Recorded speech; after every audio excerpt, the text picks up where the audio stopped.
Okay, so 3, 2, 1, let's begin. Hello everybody, welcome back to my channel. And this is now chapter 16. And my channel is about living with a disability, a physical disability, which should become apparent if you're new and you've not seen me before. The ensuing mental health issues that go along with that. And incorporating my fairly recently discovered love of surfing, which does align with the previous two subjects. So hello from me, and hello from my little friend Antoine, the poor mutilated French soldier from the Western Front, a victim of terrible experiments, poor thing. So we'll put him to one side. You're going to have a rest, Antoine. We may see more of him later, you don't know. Anyway, so this is the first video back after I came back from Portugal last Saturday. Always sad to leave, but always happy to come home because this little flat of mine is awesome. I love it. I'm sure a lot of people won't be impressed, but I'm very comfortable here, and it really feels like my home. Like a place of refuge. I'm always comfortable and feel secure here. Just going off on a bit of a tangent, this is the first property I ever bought, and I think it's the only property I ever really want to live in. I don't think I need anything bigger or more flashy grandiose else. I'm just comfortable here. Anyway, moving swiftly onwards. So I've been in Portugal for about 6 weeks. Several weeks were me taking annual leave, then I had a few weeks with permission to work from abroad from my employer, which is very good of them. They have been really patient with me, and they've accommodated my needs very well.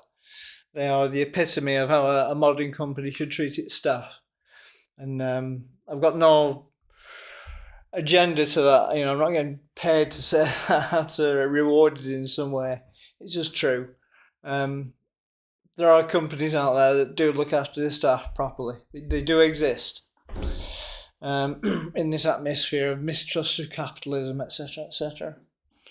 Anyway, so yes, I'm happy here. I'm slightly missing Portugal because my little chalet that I always stay in when I go to Portugal is kind of like my second home. And I'm pretty much as at home there as I am here, so I'm always kind of like alternating between being homesick and feeling very comfortable and secure. It's a bit weird. There's a bit of cognitive dissonance there, but I'm good. The surfing itself went really well this time. I mean, it's always been improving, but this time it really improved. I mean, I really went from being just a novice student surfer trying to learn how to surf to someone who can, to some extent, surf consistently. I'm not going to be catching any tubes or barrels anytime soon. I don't know all the lingo. I don't really care that much about the culture, to be honest. I just want to get on the damn surfboard. But I can catch waves. I can ride them on my own, and I can do it consistently now. There's a lot to it. If you've ever watched people surfing and think, oh, you just float around on a board and you stand up on it and ride around, trust me, it's not that easy. It's really not. It's a real test of your balance, your sense of timing, your observation, your situational awareness, your physical strength, your stamina. It can be taxing in its own way. It tends to be more stamina related than strength, but it depends on what your physical condition is. If you go in there as weak as a kitten, as some people do, then you are going to have to start working on your strength. There's another student who I keep crossing paths with in Portugal, and when I first met her a few years ago, she just couldn't paddle at all. She just didn't have the strength in her arms to paddle the boards through the waves and then pop up, because you're pushing yourself up off the board. She was just too weak. And it's taken her a good few years of hard work to get her strength up. So credit to her for doing it. Hello, Andrea. Hope you well, love. But she's done it, yeah. So and his surfing's really good now, yeah. So we kind of like in parallel have been developing our surfing skills. I think she's a bit ahead of me. She does that bit more than me, but we're pretty close. Anyway, this is where I want to tie into an article I just read, because when we talk about disabilities, mental health, we often come across the term, if you delve deep enough, you often come across the term neuroplasticity. And neuroplasticity is basically your brain's ability to make new neurological connections and effectively to learn. And it's very important. As you get older, your ability to develop neuroplasticity, or your brain's capacity for neuroplasticity, more correct term, tends to decline a little bit. It's at its highest when you're newborn, very, very young, obviously. That's why kids learn things really quickly. Because the brain is in this very, very plastic setting where it can be changed form constantly as per requirement, and then that's why kids lap up stimulation like crazy. So, as an adult with a disability, what do we do to develop neuroplasticity? Because the reason it's important is because this is a neurological movement disorder, which means there's nothing physically wrong with me. Well, apart from being ginger. There's nothing physically wrong with me. I can do press ups, I can do pull ups, I can manipulate my hands, I can write, and so on and so forth. So I'm always looking for ways to try and enhance neuroplasticity in the hope that it will encourage the growth of new neural pathways, which will improve, or which will allow my movement to improve. In addition to the improvements in surfing I made in the last 6 weeks, I did actually start to notice a slight improvement, slight but very noticeable to me, improvement in the dystonia. It's not going to be immediately apparent to you guys. I'm still going to just look like a human corkscrew, and that's okay. But I could tell by little indicators. For example, if I walk forward in a straight line when the dystonia is bad, as it has been for years, I'm kind of crabbing sideways, really, with my left shoulder forward, and I've sort of got my head. Oh God, how do I do it now? Yeah, I'm sort of like that. I'm looking out the corner of my eye. That's just when it's at its worst. That would be me walking forward. So I've developed from that to sort of facing forwards a bit more, still some turn. And if I have my head sort of cocked at a bit of an angle, I can kind of look forwards. It's still a mess, and it's a far cry from having good, healthy posture, and I still find it tiring and so on and so forth. But it's an improvement. Interestingly, it occurred at the same time that I had my little rapid improvement in surfing, but also I was just doom scrolling on YouTube, and because of the stuff I look at, I get lots of like scientific videos and stuff like that. And there was a female scientist whose name I've forgotten again. I'll put her in the link, I promise. I think it was Hannah or something. Anyway, once I've got her name, red-headed lady, and she always posts interesting stuff. And she talks about this, and she talks about the benefits of positive affirmations. Now, it's kind of like just generally accepted wisdom that saying positive things about yourself is better than saying negative things about yourself, because you'll internalize the negative or the positive. But what she said really reinforced that and made it very clear that it's not just an old wives' tale, and there's nothing vague about it. There's a lot of studies being done on this subject.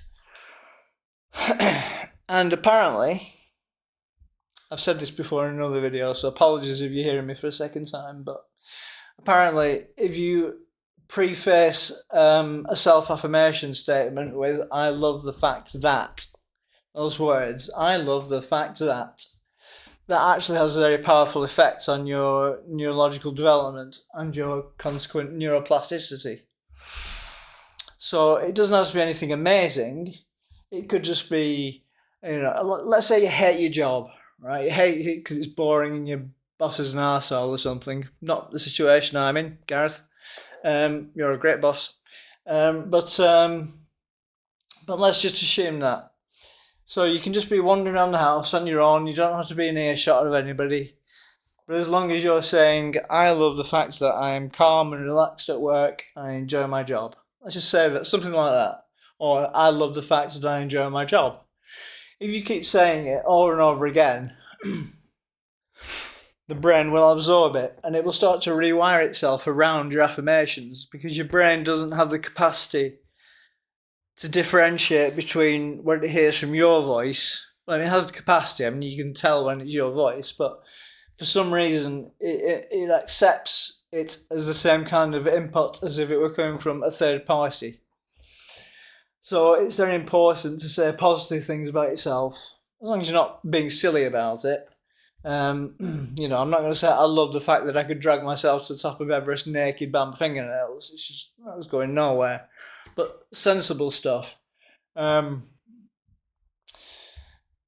work. So I took this to heart, because when you got a shitty condition like this, all of a sudden everything is possible. Everything's on the table. Crystal healing, I'll probably try that at some point. No, I'm never trying crystal healing. That's not going to happen. But a lot of things that you wouldn't normally pay attention to suddenly become significant. So I've been doing that, and I did feel after a while, it took a week or two, and I was doing it every day, and I would kind of change it up a little bit every day, just change the phrasing slightly, but it was all basically about the fact that I love the fact that I can control my movements. And it has improved. It hasn't improved massively, but there's a key point here. I am now at the end of my 3-month cycle of Botox, or Dysport. That's the brand I'm being injected with. So really, at this point, in the past, I wouldn't have been sat in this chair. I would have been lying on the floor. I would have had no interest in making this video, because I would just be too exhausted and too sore. So something's changed.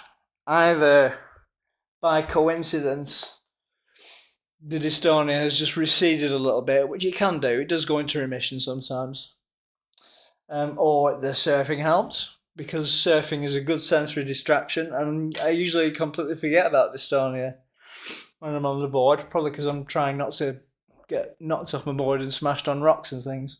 When you're surfing, you've really got to be looking around and aware of your situational awareness. Otherwise you can clash with other surfers, you can hit reefs and all sorts. So, it could just be chance, it could be the surfing, but it could also be the positive affirmations. And I'm going to choose to believe that it's the positive affirmations. Because if I choose to believe it, and it is, that's just going to reinforce it. So, I don't stand to lose anything by just going, yeah, this is going to work. And at the very least, it'll cheer me the hell up, because this can be very depressing sometimes. I'm not asking for tears and sympathy here, but it stands to reason. Sometimes you just had enough of this shit. So, there's that. My surfing's improving. I'm going to be going to the wave in Bristol for some more lessons, I think, this summer, if I can find the time and the money. The dystonia is improving. I'm doing positive affirmations, but I also came across something else. And I really thought this was interesting. I hope you agree. So I'm just going to switch over to it now. Or am I? Oh yeah, there we are. Great, fantastic. Right, interact. Okay. So, I don't know whether any of you guys go on Substack. This is an article I came across purely by chance. I'm going to commit the cardinal sin of YouTube videos by reading what you can already see on the screen, but tough, it's my channel, I'll do what I want. This is an important one. Pay attention to this. A Norwegian neuroscientist spent 20 years proving that the act of writing by hand changes the human brain in ways that typing physically cannot. And almost nobody outside her field has read the paper. The bastards. Her name is Audrey van der Meer. Hello, Audrey. So, Audrey runs a brain research lab in Trondheim, because there's probably nothing else to do in Trondheim. And the paper that closed the argument was published in 2024 in a journal called Frontiers in Psychology. The finding is brutal enough that it should have changed every classroom on Earth. That's a pretty damning statement. That's pretty strong, isn't it? The experiment was simple. She recruited 36 university students and put each one in a cap with 256 sensors pressed against their scalp to record brain activity. Words flashed on screen one at a time. Okay, so visualize that. She's got 36 students, they've all got these weird brain caps on, and they're all staring at a screen, flashing words one at a time. Sometimes the students wrote the word by hand on a touch screen using a digital pen, and sometimes they typed the same word on a keyboard. Every neural response was recorded for the full 5 seconds the word stayed on the screen. Then her team looked at the part of the data most researchers had ignored for years, which is how different parts of the brain were communicating with each other during the task. When the students wrote by hand, the brain lit up everywhere at once. The regions responsible for memory, sensory integration, and the encoding of new information were all firing together in a coordinated pattern that spread across the entire cortex. The whole network was awake and connected. This is like the Matrix. This is amazing. When the same students typed the same word, that pattern collapsed almost completely. Most of the brain went quiet, and the connections between regions that had been alive seconds earlier were nowhere to be found on the EEG. Same word, same brain, same person, and 2 completely different neurological events. The reason turned out to be something nobody had really paid attention to before her work. Writing by hand, this is just, when you think about it, this is just so obvious. Writing by hand is not one motion, but a sequence of thousands of tiny micro movements coordinated with your eyes in real time, where each letter is a different shape that requires the brain to solve a slightly different spatial problem. Your fingers, wrist, vision, and the parts of your brain that track position in space are all working together to produce one letter, then the next, then the next. Typing throws all of that away. Every key on a keyboard requires the exact same finger motion, regardless of which letter you are pressing, which means the brain has almost nothing to integrate and almost no problem to solve. Vandermeer said it plainly in her interviews, probably better than I ever could. Pressing the same key with the same finger over and over does not stimulate the brain in any meaningful way, and she pointed out something that should scare every parent who handed their kid an iPad. So all those people out there who are watching this vid and have got kids, take the iPads away from your children immediately. Children who learn to read and write on tablets often cannot tell letters like B and D apart because they have never physically felt with their bodies what it takes to actually produce those letters on a page. That's bizarre. A decade before her, 2 researchers at Princeton ran the same fight, using a completely different method and ended up at the same answer. Pam Mueller and Daniel Oppenheimer tested 327 students across 3 experiments, where half took notes on laptops with the internet disabled and half took notes by hand, before testing everyone on what they actually understood from the lectures they had watched. The handwriting group won by a wide margin on every question that required real understanding rather than surface recall. The reason was hiding in the transcripts of what the 2 groups had actually written down. The laptop students typed almost word for word, capturing more total content, but processing almost none of it as they went. And I feel this is like something that intuitively has been known to me and probably everybody else, but we've just kind of like quietly ignored it. While the handwriting students physically could not write fast enough to transcribe a lecture in real time, which forced them to listen carefully, decide what actually mattered, and put it in their own words on the page. That single act of choosing what to keep was the learning itself. And the keyboard had quietly skipped the choosing and skipped the learning along with it. 2 studies, 2 countries, same answer. Handwriting makes the brain work. Typing lets it coast. Now just pause and think about that. I think we all know that.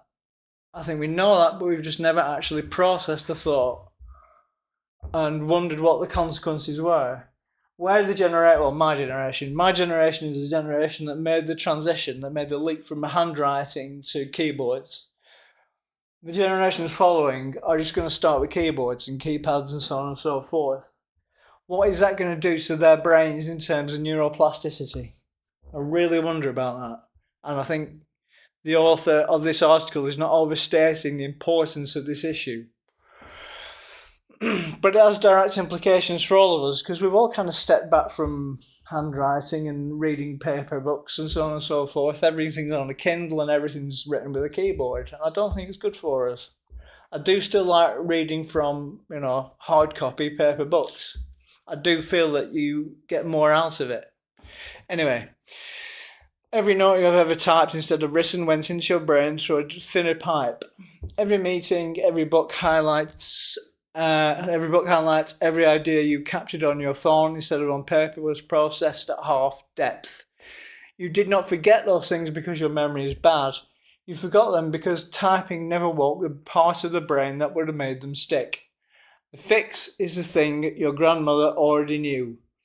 Pick up a pen, write the thing down. The slower road is the faster one. Now that, I think, is really interesting. So, how long is this video? 21 minutes. Okay, we're doing okay. So, yeah, that really gave me food for thought. So, what I've done since then, I'll go and find my, I'm really unprofessional now. Just randomly wander off. Totally unprepared. So I've started using my tablet in a way that it's meant to be used, i.e. with the stylus. And I've gone back to doing the kind of exercises that we did as kids at school. And more important, I've done it with both hands. So, yeah, there we go. That's me just typing letter A over again. It's so shit it is. I think this was my right hand. I'm left-handed, so that's why it's not so good. I think the bottom line might have been with my left hand. That looks a bit better. Maybe. But I've just been doing some kind of handwriting every day. In some cases, I've been writing notes, actual, text. And in some cases, it's just been exercises like that. I think I'm working my way through the alphabet with this one. Let's see if I can find that. Feel free to laugh at my shitty writing, but you get the idea. It's taking some getting used to using it on a slippery glass surface as well. So this ties into the concepts of neuroplasticity. The way the author describes the process of writing in that article really hit home. Thousands of tiny little micro movements.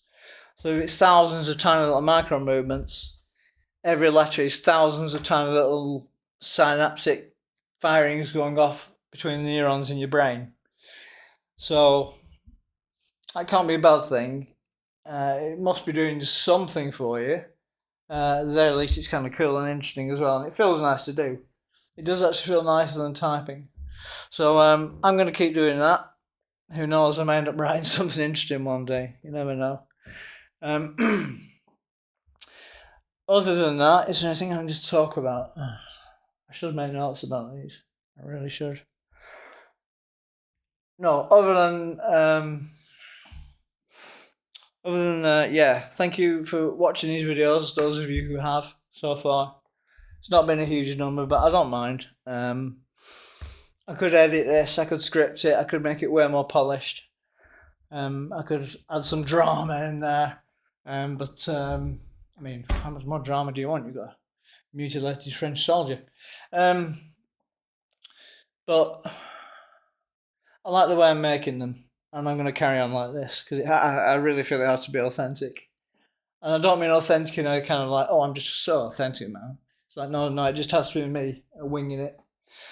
Because you need to see and hear from somebody when they're in their sort of natural state, when they're struggling with a disability. And the ensuing mental health conditions, which I always say. And I should remember to put in the disclaimer at the beginning of every video, which I never do.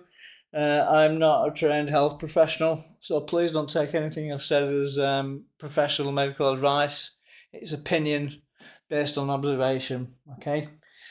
So don't go rushing off, throwing your meds in the bin and declaring yourself healthy just because you watch one of my vids. If you have a health problem, get it checked out properly. See a medical professional. Doctors are still doctors. Western medicine still works pretty fine for most, for the most part. Not everything has to be weird and esoteric. So anyway, yeah, food for thought. Handwriting, positive affirmations. Those are two things that we can be thinking about and putting into practice. It's easy. All you need is a notepad and a pencil and a mouth, and you can be doing this. So do this. Give it a go. See how you feel. Maybe you're suffering from depression, anxiety, whatever, and this might help. Maybe you've been advised to do some journaling, but you're just doing it on your phone with your keyboard. Try actually writing it down. It will slow you down. It will make you think about what you're actually saying. I mean, I've always thought that about writing. So, yeah, anyway, I had a great time in Portugal. Bernardo, my friend, thank you so much for being my surf teacher. You're awesome. Igor, of all the surfers out there, you've got the best timing because drummers always have good timing, right? Thank you so much, my friend. Susanna, love you to pieces. Give hugs to Ollie and Nana, the crazy dogs.